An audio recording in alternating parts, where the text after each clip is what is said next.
Ano tawag nyo dyan? Pawikan. Awikan din? Snake tartar. Snake turtle, tama.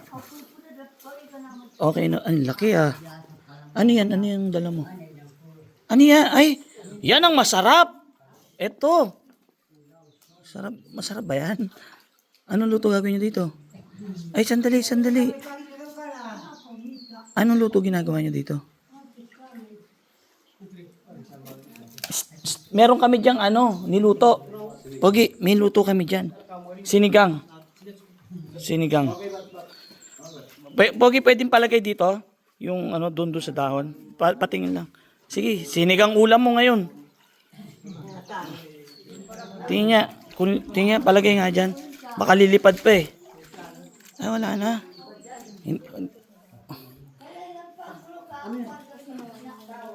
Ano yun ba?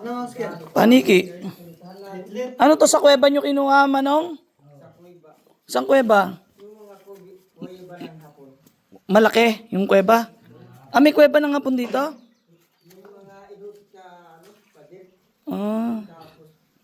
Liblib na rin ho kasi itong lugar. Ano to? Ay.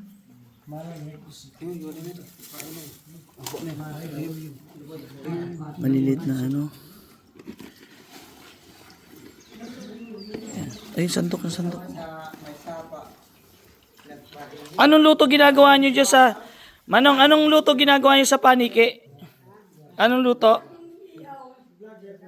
Ihaw? Sige nga, pwede bang paluto? Doon sa inyo mamaya, pwede ko bang tikman? Hindi pa kasi ako nakakatikim ng paniki. Ay, ang gara oh. Iihaw po ng paganyan. Pwede po ba makita yung proseso? Gara oh. Mukhang makakatikim ako ng paniki ngayon. Ganyan. Ito po ang ulam na niluto namin. Bernard pabukas nga. Nagluto kasi ako ng pata ng baboy sa kayo. Spare rib. Ay Oh. 'Di ba? Anong sitio po to, nanay? Anong sitio kayo? Terbati. Terbati. Third Batis. Tapos igaganyan nyo sa sabawan. Wala nang aalisin dyan. Gaganyanin lang. Alisin na yung buhok. Tapos sasabawan na. Hindi na alisin yung laman loob.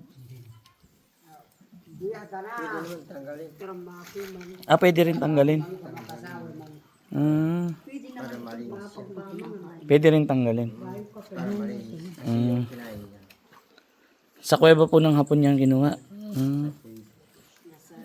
Sinarado yung Sarado na?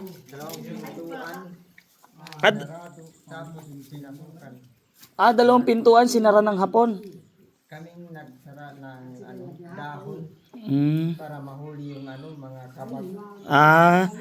Ito daw po ay galing sa kuweba ng hapon. Ayan hinuli nila galing sa kuweba ng hapon. Mga kabag po kung tawagin sa mga katutubong Aita. Ulam po nila sa pananghalian. Kabag o paniki po.